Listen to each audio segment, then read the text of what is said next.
तो दोस्तों आज मैं एक्सप्लेनेशन करने वाला हूँ हाल ही में रिलीज हुई एक इंडोनेशियन हॉरर मूवी को जिसका नाम है प्रजेंजियन गायब। दोस्तों ये मूवी काफ़ी इंटरेस्टिंग है और काफ़ी बढ़िया है जो आपको देखने में काफ़ी मजा आने वाला है। दोस्तों आई रिक्वेस्ट यू कि वीडियो को एंड तक देखना।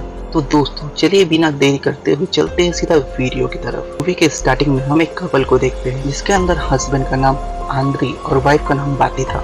ये कपल एक जगह पर बैठ कर नमाज पढ़ रहे होते हैं जिसके अंदर ये लोग बार बार कह रहे थे कि उन्हें जॉब मिल जाए और उनका सारा कर्जा क्लियर हो जाए, यानी कि उनकी फाइनेंशियल कंडीशन काफी खराब है। उसी वक्त वहाँ पर अचानक से बारिश होने लगती है जिसके कारण दोनों को घर लौटना पड़ता है। घर जाके बाती को पता चलता है कि वो माँ बनने वाली है, पर ये बात वो अपने हस्बैंड को नहीं बताती। अब आगे ये दोनों डिनर कर रहे हो तभी बाती की नजर न्यूज़पेपर में एक जॉब पर जाती है जिसमें काफी अच्छे पैसे मिल रहे होते हैं, जिसके बदले उन्हें एक ग्रैंड माँ की केयर करनी होती है। अब बाती इस बेस्ट अपॉर्चुनिटी को देखते ही इस काम को करने का मन बना लेती है। अब अगले दिन ये दोनों कपल दिए गए पते पर पहुंच जाते हैं। दोस्तों यहाँ आने से पहले ये कपल पहले ही डिसाइड कर लिया था कि उन्हें यहाँ आकर क्या बोलना है, और हमें यहाँ ये पता चलता है कि बाती नर्सिंग में ग्रेजुएट है और आंद्रे हॉस्पिटल के मॉर्चरी में काम किया करता था। और दोनों इस पते पर पहुंचकर काफी ज्यादा हैरान हो जाते हैं क्योंकि जहाँ पर ये वैकेंसी गैदोन फैमिली ने निकाली थी और ये फैमिली बहुत ही ज्यादा अमीर थी और यहाँ पर इनका इतना बड़ा बंगलो था। खैर अंदर इनका इंटरव्यू इस फैमिली का ग्रैंड सर यानी कि सीता ले रहा था। दोनों से इंटरव्यू के दौरान काफ़ी चीज़ें पूछी जाती हैं जहाँ पर ये दोनों इनका काफ़ी चालाकी से जवाब देते हैं। जहाँ पर आंद्रे सीता को ये बताता है कि वो हॉस्पिटल में काम करने का एक्सपीरियंस है, लेकिन उसे ये नहीं बताता कि वो मॉर्चरी में काम करता था। और बातें यहाँ पर ये कहते हैं कि वो नर्सिंग ग्रेजुएट है, जो कि यहाँ पर बिल्कुल सही बात थी, लेकिन यहाँ बाती को कोई भी प्रैक्टिकल एक्सपीरियंस नहीं था। खैर यहाँ पर ये दोनों कॉन्फिडेंस से जवाब देते हैं और श्वेता को उनका नीचे काफ़ी अच्छा लगता है, जिसके बाद उन्हें ग्रैंड माँ की केयर के लिए रख दिया जाता है। अब यहाँ पर इन्हें बंगलों में रहने के लिए एक बड़ा सा रूम दे दिया जाता है जो कि इनके लिए बिल्कुल अनएक्सपेक्टेड था, लेकिन ये दोनों यहाँ पर बहुत खुश हो जाते हैं। जिसके बाद श्वेता इन्हें बंगलो के फार्म गार्डन सब कुछ के बारे में बताता है और अंत में अपनी ग्रैंड माँ दासा से मिलवाता है। और यहाँ पर दासा का ही इन दोनों को ख्याल रखना था। अब अगली सुबह सभी को हम गार्डन में देखते हैं। यहाँ पर एक तेजो नाम का लड़का आकर दासा को एक मंगोलियन फ्लावर देता है क्योंकि दासा को ये फ्लावर खाना बहुत पसंद था। और यहाँ पर तेजो का यही काम था कि वो हर सुबह आकर फ्लावर इन्हें दे जाए। अब सीता यहाँ पर बाती और आंद्रे को सारा काम समझाकर अपने काम के लिए निकल जाता है। यहाँ पर श्वेता मोस्टली अपने काम के लिए बाहर ही रहा करता था, इसलिए यहाँ पर उन्हें केयर टेकर चाहिए था। अब अगले सीन में हम बाती को दासा को खाना खिलाते हुए देखते हैं, पर उसी वक्त दासा स्पून को नीचे फेंक देती है और स्पून को उठाने के लिए बाती जैसे ही बेड के नीचे देखती है उसे वहाँ पर कई सारे कैंडल फ्लावर एक प्लेट में रखे हुए दिखाई देते हैं। और तभी दासा उसे ये कहकर धमकी देती है कि उन्हें इन सब चीज़ों से दूर रहना चाहिए, जो कि बाती को काफ़ी अजीब लगता है। अगले सीन में हम बाती को एक शॉप पर देखते हैं जहाँ पर बंगलों पर राशन का सामान भेजा जाता था। चावल लेते वक्त बाती जब शॉपकीपर से बात करती है तो उसे यहाँ पता चलता है कि दासा ने 2 शादियाँ की थी, जिसके अंदर पहले हस्बैंड से उसे 5 बच्चे हुए थे, जिसमें से 2 की मौत हो गई और 3 बच्चे जो दासा के साथ नहीं रहते। और यहाँ बात करें दूसरे पति के बारे में जो यहाँ ज़्यादा लोगों को नहीं पता, पर श्वेता उनका इकलौता ग्रैंड चाइल्ड है। यहाँ पर शॉपकीपर बोलता है दासा के बारे में ऐसा भी कहा जाता है कि उन्हें काला जादू आता है और वो अपने समय में इसे परफॉर्म भी किया था। कुछ लोग ऐसा भी मानते हैं कि दासा की असल एज बहुत ज़्यादा है, जो कि वो सबसे छुपा कर रखती है। अब ये सब चीज़ें जानकर वो काफ़ी हैरान हो जाती है क्योंकि दासा को देखकर ऐसा नहीं लगता था। अब ये सोचते हुए जैसे वो बंगलों पर वापस आती है उसे सामने ही एक मरी हुई बिल्ली की बॉडी दिखती है जिसका खून हर जगह फैला हुआ था। बातें फिर अंदर जाती और ये बात आंद्रे को बताती है। इसके बाद आंद्रे उस कैट को गार्डन में एक जगह दफना देता है और अब हम व्यूवर की तरह आंद्रे के पीछे एक ब्लैक साया को देख पाते हैं। खैर तभी वापस बाती को दिखाया जाता है जो कि दासा को नहला रही है, पर उसी बीच दासा उसके हाथों को जोरों से दबाने लगती है जिससे कि दर्द में बाती वहाँ से बाहर निकल जाती है। और तभी वहाँ पर डरावनी चीजें होना शुरू हो जाती है, जैसे कि लाइट अपने आप बंद और चालू होने लगते हैं और बाथटब के पानी का रंग ब्लैक हो जाता है और यहाँ तक कि दासा के मुंह से भी खून निकलने लगा था। जिसके अगले ही पल हम दासा के ऊपर एक काफी डरावनी सी स्पिरिट को देख पाते हैं, जिसको देखकर दासा बहुत डर जाती है और चिल्लाने लगती है। तभी आंद्री आकर उन्हें वहां से निकालता है, जिसके बाद दोनों ही अपने काम में फिर से लग जाते हैं। इसी बीच दासा के ऊपर फिर से एक स्पिरिट अटैक करती है जिससे उनकी मौत हो जाती है। अब जैसे ही दोनों को ये बात पता चलती है, दोनों बिल्कुल शॉक में चले जाते हैं क्योंकि ये सब बहुत सडनली हुआ था। जिसके बाद आंद्रे यहाँ से भागने का फैसला करता है, ये सोचकर कि पुलिस ऑफिसर उन्हें ही दासा के मौत का जिम्मेदार नहीं बताए। लेकिन बाती उसे ये समझाकर रोक देती है कि यहाँ से भागने से उन पर और काफी ज्यादा शक आएगा। इससे अच्छा है कि वो दोनों यहाँ से कुछ पैसे चुरा ले और यहाँ घर के अंदर अभी कोई नहीं है, जिससे उनके लिए काफी आसान होगा। जिसके लिए आंद्रे पहले तो सीधे मना कर देता है, पर बाती के बार बार कहने के कारण दोनों ही पैसे चुराने का मन बना लेते हैं। अब दोनों ही सबसे पहले दासा के कवर्ड को खोलने का फैसला करते हैं, ये सोचकर कि उसके अंदर काफी पैसे होंगे। लेकिन इन दोनों की काफी कोशिश करने के बाद भी वो कवर्ड नहीं खुलता, जिससे थक कर बातें वहीं सो जाती। तभी आंद्रे को वही सेम सॉन्ग सुनाई देता है जिसे दासा गाया करती थी। वहीं आंद्रे को दासा की स्पिरिट भी दिखती है जो कि उसे हॉन्ट करने लगती है। लेकिन बहुत जल्दी ही उसे रियलाइज होता है कि वो सपना देख रहा था। आंद्रे को अब थोड़ा रिलीफ मिलता है, पर अब असल में दासा की स्पिरिट उसे हॉन्ट करने लगती है और जिससे डर कर वो बाती को जगा देता है। अब ये बात जैसे ही बाती को पता चलती है, अब ये दोनों दासा की बॉडी को देखने जाते हैं।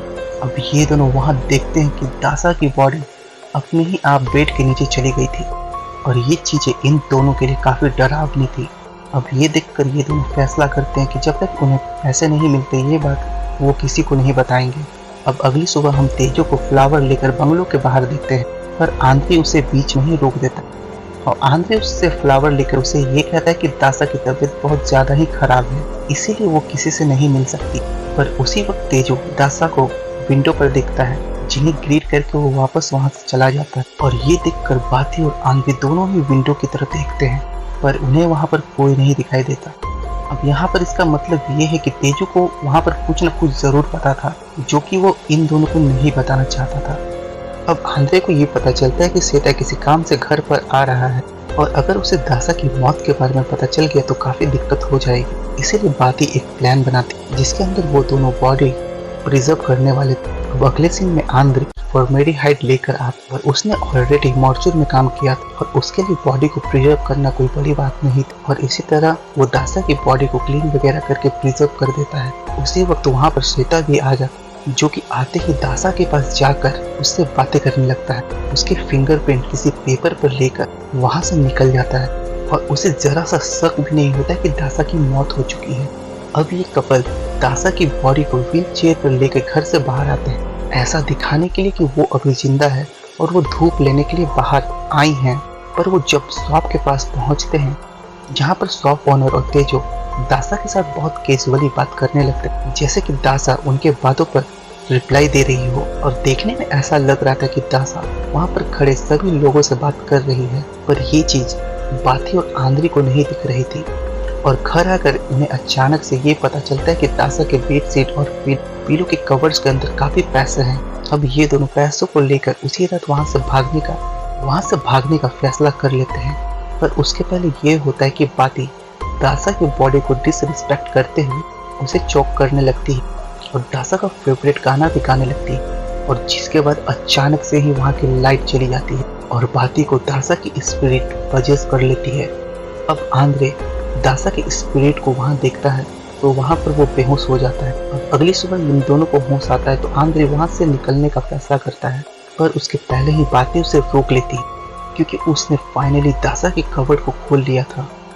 अब ये दोनों कवर्ड के अंदर जाते हैं। वहाँ का नज़ारा देखकर ये दोनों ही हैरान हो जाते हैं क्योंकि अंदर एक सीक्रेट रूम था। तभी दोनों उस रूम के अंदर जाते हैं जहाँ पर आंद्रे को टेबल पर दासा के तीनों बच्चों के फोटो दिखाई देते हैं जो कि अभी भी जिंदा थे। उन्हें वहाँ पर एक पुरानी फोटो मिलती है जहाँ दासा कई लोगों के साथ होती है। अब आंद्रे जैसे ही उस फोटो को टच करता है तो उसे कई सारे स्पिरिट अपने आसपास दिखने लगते हैं जो कि अगले ही पल गायब हो जाती। अब वहाँ पर बाती को एक सेफ दिखाई देती जिसे वो खोलने की कोशिश करती, ये सोचकर कि उसके अंदर काफी सारे पैसे होंगे, पर वो सेफ नहीं खुलता।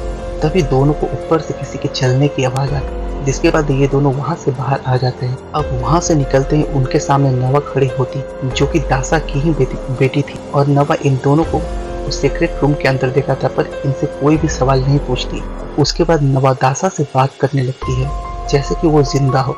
अब आंद्रे कुछ जरूरी सामान लेने शॉप पर जाता है और शॉप पर वो फोटो सभी को दिखाता है, जहाँ पर शॉपकीपर उसे कहती है कि ये रूमर सच है कि दासा के बहुत सारे बच्चे थे और यहाँ पर ऐसा कहा जाता है कि दासा के हर बर्थडे पर उसके एक बच्चे की मौत हो जाती है। अब यहाँ पर एक अजीब बात होती है कि आंद्रे वहाँ पर ये गौर करता है कि दासा ने अपने बच्चों का नाम नंबर्स के ऊपर लिखा हुआ, जैसे कि नवा नवा का मतलब 99 और सेता जिसे मूवी में सप्ताह भी कहा गया उसका मतलब 100 होता है। और यहाँ पर उसे ये भी पता चलता कि अगले दिन दासा का बर्थडे है, लेकिन उसकी तो मौत पहले ही हो चुकी है। वो घर आकर ये सब बात वो बाती को बताता है और कहता है कि हमें यहाँ से जल्दी निकलना चाहिए क्योंकि यहाँ पर चीजें बहुत ही अजीब है। लेकिन बाती यहाँ पर कहती है कि उसे डीमन या स्पिरिट से ज्यादा करीबी से डर लगता है और वो पैसे लिए बिना वहाँ से नहीं जाएगी।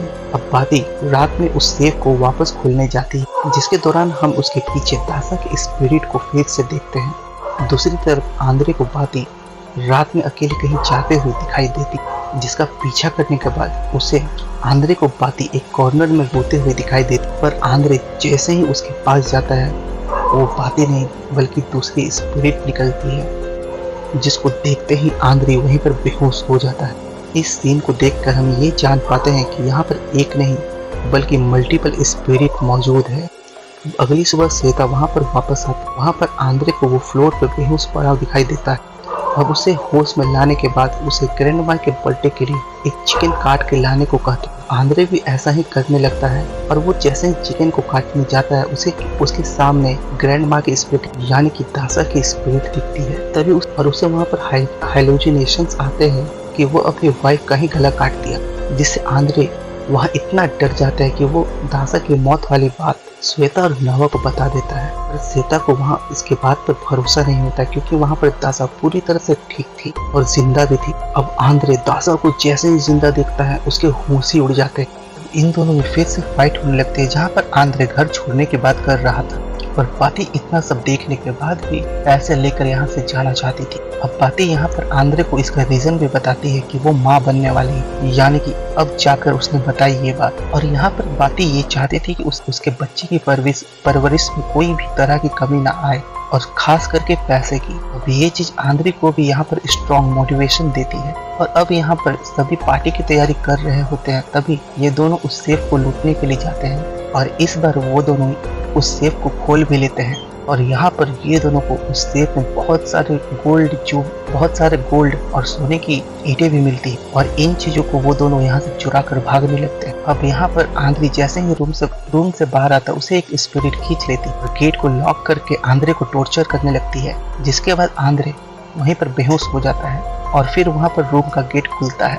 बाती अंदर जाकर आंद्रे को किसी तरह उठाती है और गोल्ड लेकर वहाँ से बाहर निकलने लगती है, जिसके बाद अचानक से दोनों ही घोस्ट डायमेंशन में चले जाते हैं। यहाँ पर उन्हें कई सारी स्पिरिट दिखती हैं जिनके बीच में दासा बैठी हुई होती है और यहाँ पर स्पिरिट वो दोनों को यहीं रोकने की कोशिश करती है, लेकिन आंद्रे किसी तरह बाती को गोल्ड के सहित वहाँ से निकाल देता है। पर अब आंद्रे वहीं फंस जाता है और बाती सीधे ही उस गोल्ड को लेकर बाहर आ जाती है। और यहाँ पर बाती गोल्ड लेकर जा ही रही होती है, उसे अपने हस्बैंड के साथ बिताए हुए काफी सारे लम्हे याद आने लगते हैं। और दोस्तों ये काफी इमोशनल सीन भी होता है और बाती तुरंत ही बिना डरे वापस उस बंगलों में पहुंच जाती है। पर उस बंगलों के गेट पर ही दासा खड़ी थी। अब बाती दासा से माफी मांगकर गोल्ड को वहीं छोड़ देती है और अपने हस्बैंड को छोड़ देने के लिए रिक्वेस्ट करती है और इसके बाद दासा और गोल्ड वहां से गायब हो जाता है और आंद्रे बंगलों से बाहर आ जाता है। और जिसका मतलब ये होता है कि सोना वगैरह यहाँ पर श्रापित थे या फिर ये कहें कि स्पिरिट से अटैच हो रखे थे। अब दोनों ही वहां से वापस जाने लगते हैं और यहाँ पर मूवी का सबसे ज्यादा डिप्रेसिंग सीन आता है और यहाँ पर बाती रियलाइज करती है कि उसका मिसकैरेज हो चुका है, यानी कि उसके बच्चे की मौत हो चुकी है। और इसी के दुख के साथ में ये दोनों वहां से निकल जाते हैं। अब मूवी के एंडिंग सीन में हम आस्था को देख पाते हैं, जो कि दासा की ही बेटी थी और वो दासा के बर्थडे पर उससे मिलने आ रही थी और रास्ते में बहुत अजीब तरीके से आस्था की कार का एक्सीडेंट हो जाता है, जिसके बाद उसकी मौत हो जाती है। और अगले ही सीन में हम दासा को देख पाते हैं और यहाँ पर ये भी समझ पाते हैं बाकी बच्चों को, या फिर ये कहें कि दासा के ग्रैंड चाइल्ड को इन सब चीजों के बारे में पता था कि यहाँ पर होता क्या है। इनफैक्ट कि वहाँ के आसपास लोगों को भी ये सब बातें पता होती है कि यहाँ पर वो ब्लैक मैजिक वगैरह करती है अपनी उम्र को बढ़ाने के। और यहाँ पर ये मूवी एंड हो जाती है। और दोस्तों ये थी एक इंडोनेशियन मूवी की कहानी और उम्मीद करता हूँ कि ये कहानी आपको बहुत पसंद आई होगी और आशा करता हूँ कि ये वीडियो आपको बहुत पसंद आई होगी। प्लीज दोस्तों इस वीडियो को लाइक एंड मेरे चैनल को सब्सक्राइब करें।